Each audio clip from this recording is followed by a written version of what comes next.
How are we doing tonight? Let me take a quick seat, you know. The joints be hurting nowadays. It takes me a little bit to go into the chair, you know, type shit. Alright, let me like scooch over a little bit.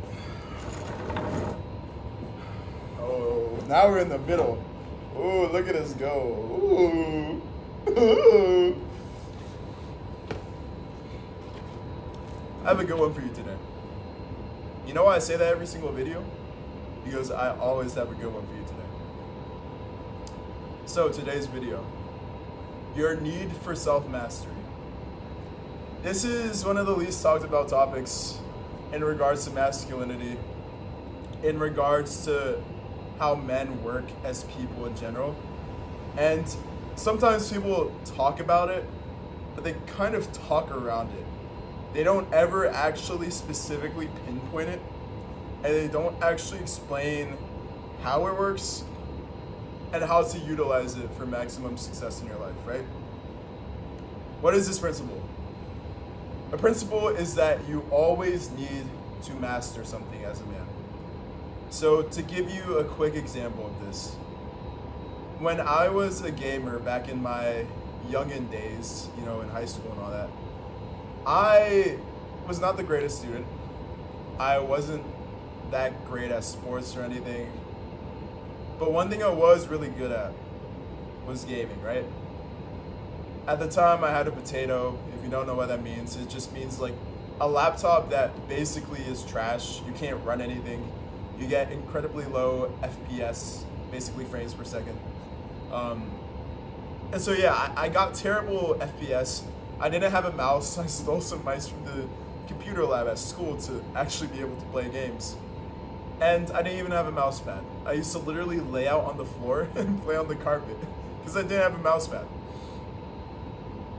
So even though I had all these limitations, technological ones, right? I was still really good at video games. I believe I hit Masters. It's this old game. I'm not going to say the name of it. But I hit Masters in this old game.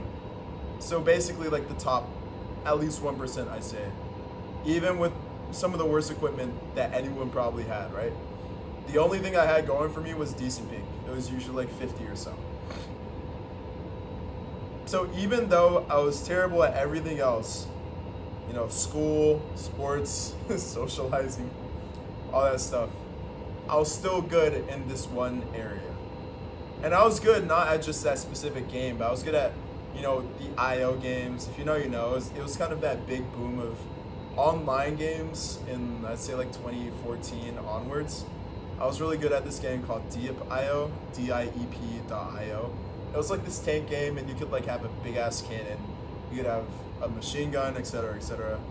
I was good at this other game called Deep.io, which was like a fish game where you could evolve into different fish. That's besides the point, right? The point is that I was always going to be good at something. And this applies for really any man. Any man is always striving to be the best at something, regardless of what the field is. Every man is always improving and trying to optimize what they do, regardless of what they do. So again, I'll just take the video gaming example because this is personal to me, right? It's the easiest to explain. I had some friends in high school who were really, really good at Super Smash. Like insanely good, like competing in tournaments type good. And they weren't the best students, they weren't the best athletes, this, that, and the third, right? But they were really, really good at Super Smash.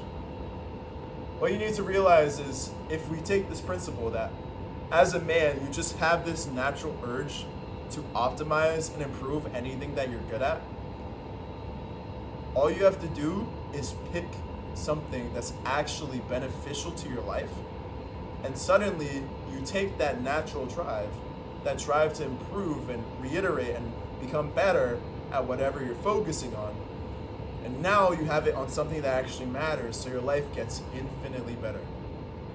This is why people tell you to stop playing video games. Because what video games do is that it subverts that natural optimization drive. It subverts that kind of achievement drive, which kind of goes hand in hand with it, right? If you're getting better and better at something, you're going to achieve better levels of it. video games basically, sorry, video games basically take that drive and it channels it into something that is ultimately meaningless. Now, I know all the copium that gamers say because I used to be a gamer myself. Games do not add anything to your life that you cannot achieve. Sorry for the car, but games do not give you anything that you cannot achieve in real life.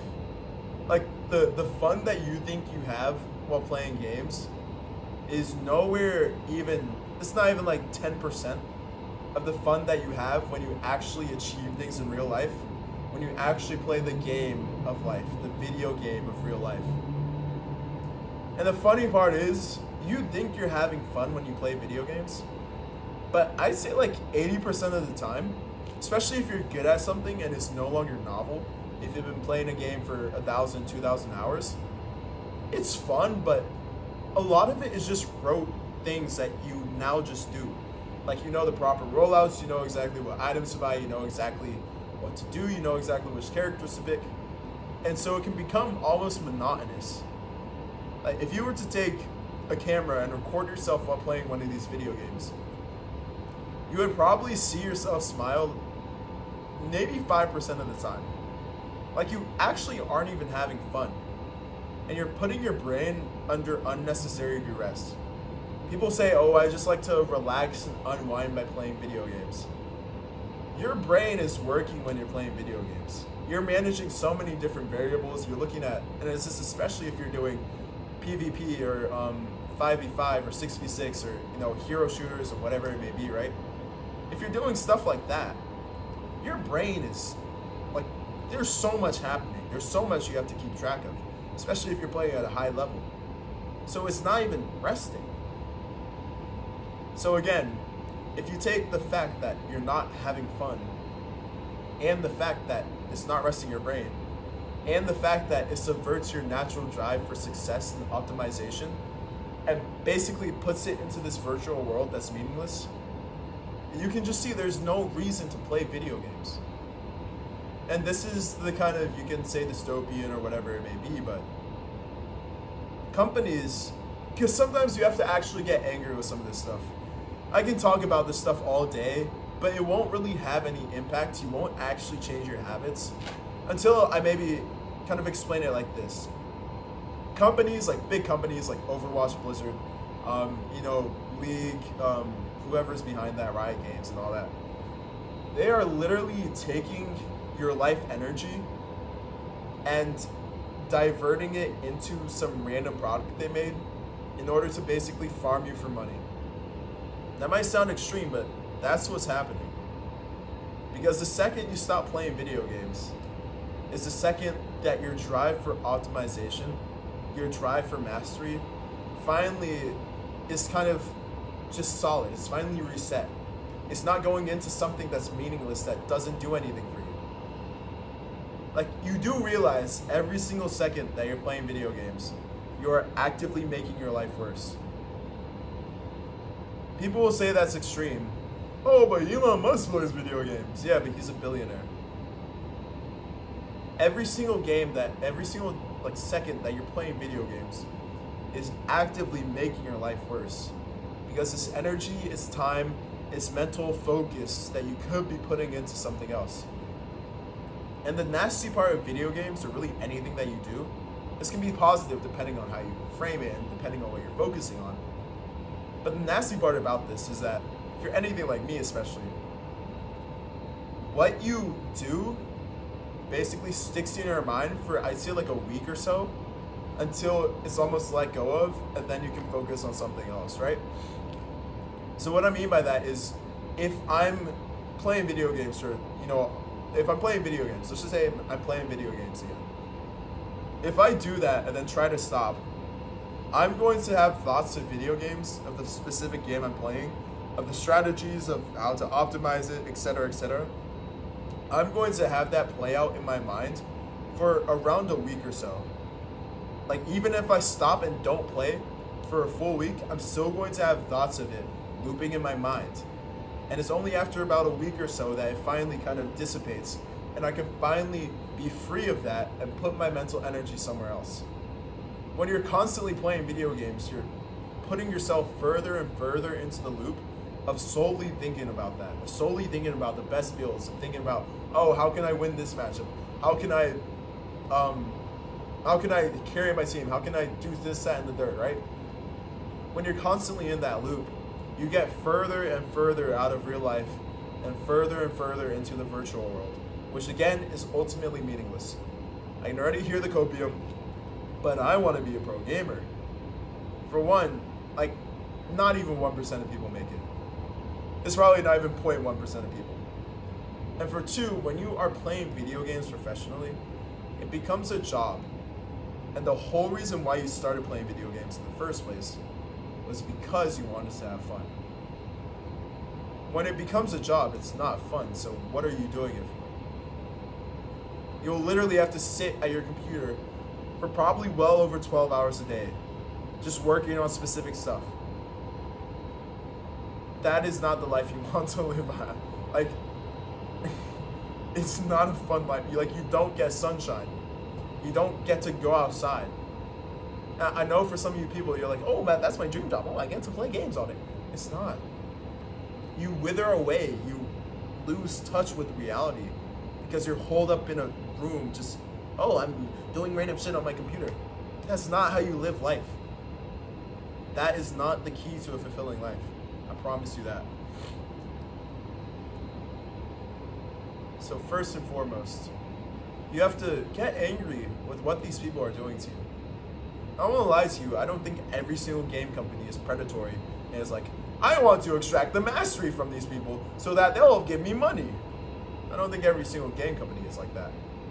But when you zoom it out, when you take out the personal feelings and all that, that is exactly what's happening. Your life energy, your mastery energy, your need to get better at everything is being siphoned into this random game that gives you absolutely nothing in real life. In fact, it gives you negatives in real life, not only because you aren't spending time doing things that are actually important in real life, but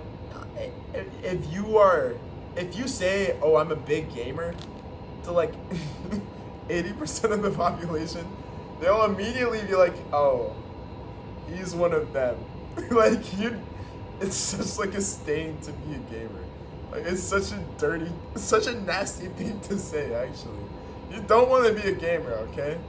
It may seem fine when you're in that little bubble, but I'm telling you, anyone who's even like moderately successful, anyone who's even moderately who you want to be in the future, they're not playing games. Because why? As I said earlier, real life is so much more fun than any video game can ever be. Watching yourself grow and level up in real time is one of the most gratifying experiences of all time. Y'all don't understand how fun real life is. You don't need an RTX whatever to have fun. You don't need a 2000 refresh rate monitor to have fun. You don't need the latest tech. You don't need all that. Go outside and start doing what you actually want to do in your life. Start achieving goals that you want to achieve in your life. Use that same drive for mastery in whatever area that you want to accomplish in real life. Now, this is hard being relative, because obviously in the game you get instant rewards. Even if you mess up, even if you fail, even if you lose, you still get some type of dopamine. Oh, I clicked buttons. Oh, I shot them, right? In real life, it's not going to be as instant feedback. It's not going to be as immediately fun. But you have to persevere past this. Because once you get past that little hump, that little threshold, once you start seeing the positive results of your actions, you're hooked. So many of you people play Final Fantasy, or these random RPGs, when you have the best RPG of all time. Like, what do you think RPGs are based on? And if you don't know, role-playing games. What do you think they're based on? What do you think these single-player video games are based on? Real life. Real life has the best graphics, has the most DLCs, has the most expansion packs, has the most players, has the most uptime, This is the best game of all time. You are living the best game of all time. And you're over here going to this little computer screen, holed up in your room like a lobotomite, playing some random ass video game that actively makes your life worse. When you have the best video game of all time for free. What are you doing? Use your drive, use your need for mastery to achieve what you actually want in this life. As I said earlier, there will be some resistance because real life is not as instant rewarding. Just nowhere near as close, right? However, what you need to realize is you need to realize that the reason why you probably gravitated towards video games in the first place is because, and this may not apply for everyone, right? The reason why is because you felt like you couldn't affect something in your childhood. You felt like you couldn't escape something in your childhood.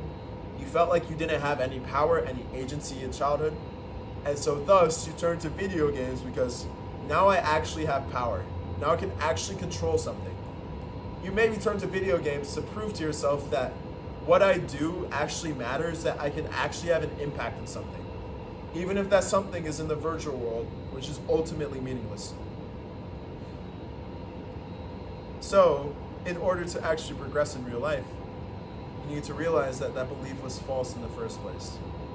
Now, maybe at the time, if you're getting abused by your parents or something, that may have been true. Maybe you actually did not have that much power to really control your situation.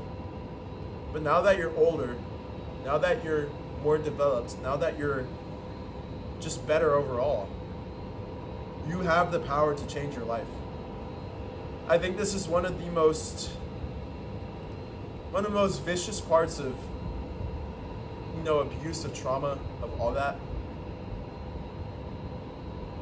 It makes you feel powerless. And because you feel powerless, you don't take the actions that would actually take you out of the situation you're in.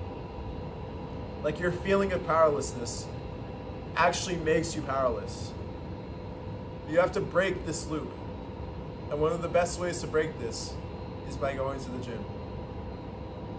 There's a reason why I talk about going to the gym in pretty much all of my videos. Going to the gym was the first way that I, on a visceral level, could finally understand and feel and know that my actions actually make a real difference. And that I'm not just fighting against the universe, or I'm fighting against whatever it may be.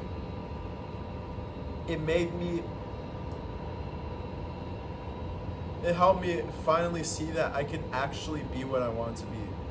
That I could actually make a difference. That I could actually change my life.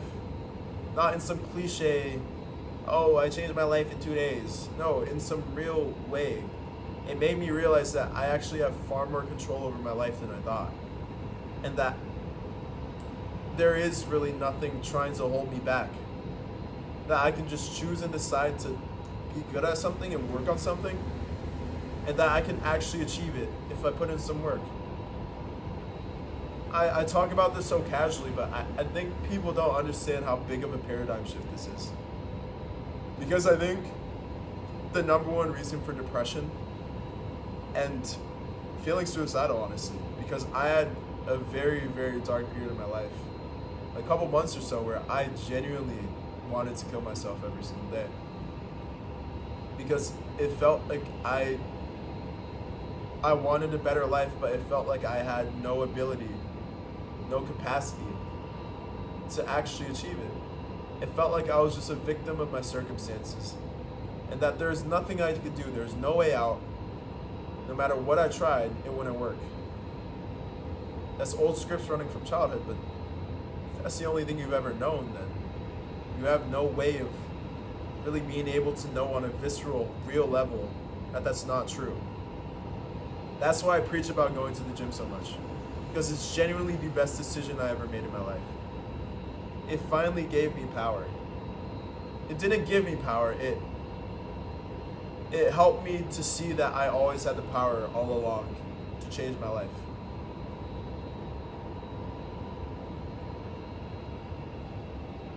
I know we got very deep and heavy there, but Truly. Video games and really any form of escapism, you just have to let it go at a certain point. Because it's the number one thing that's preventing you from growing.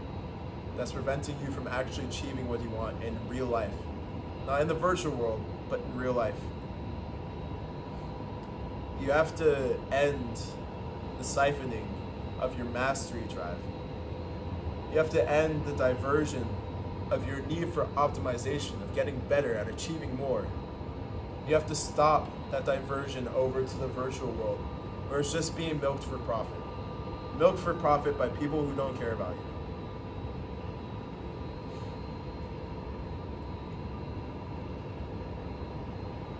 The great part about this is, once you finally let it go, once you finally let these forms of escapism go,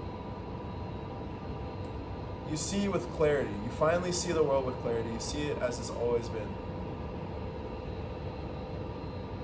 That you actually have control of your life.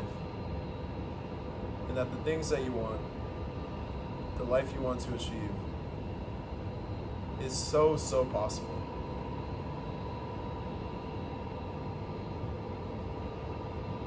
It's kind of deep.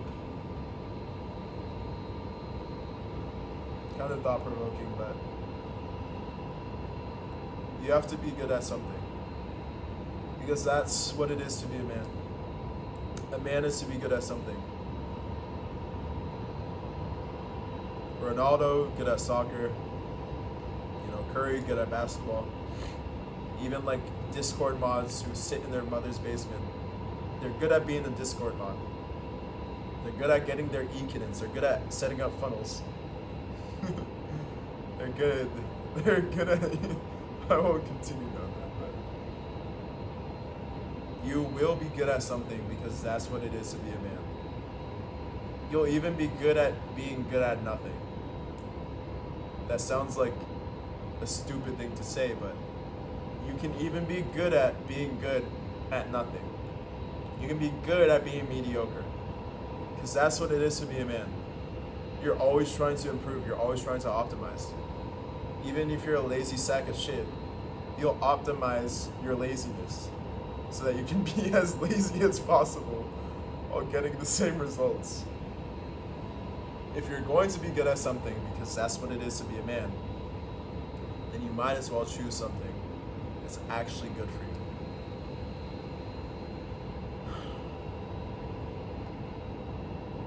Good video indeed. If you want custom help with getting into the gym, as I mentioned previously in the video, I have a full guide down in the description below.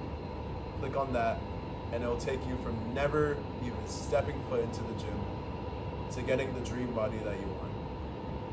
You may think this is just because I want to sell you something, but as I said, the gym truly changed my life. And I want to impart that same gift over to you.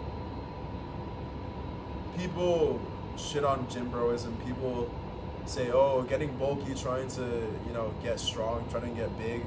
Oh, it's just ego. It's just this, that, and the third. I'm telling you, lifting changed the way that my mind thought about the world in the best way possible. It finally just let me be able to see that I can actually affect the world. It sounds like such a simple statement, but imagine how hellish your life is when you genuinely think that what you do has no control, that what you do has no impact, no effect, no nothing on the world, that you're simply destined to your miserable fate, and that there's absolutely nothing that you can do about it. That is hell on earth. I want to give you the gift of the gym, as my friend gave it to me, my friend Rob, shout out Rob Pierce. It took him a full year of convincing me to go to the gym. A full year, and I'm talking like every single day. This man was, oh, so have you gone to the gym? Oh, I have protein powder, you want to go to the gym? Oh, but do you want to lift with me? Oh, do you want to see me bench, but do you want to go to the gym? This nigga was relentless. But I'm so grateful that he was, because, again, it was the best decision that I ever made in my life. If you want that transformation, if you want to see yourself grow and fly off to the peaks that you've always only imagined before in your life. Click the link down in the description below. A heavy video, but a necessary one for sure. I'll see you on the next one. Peace.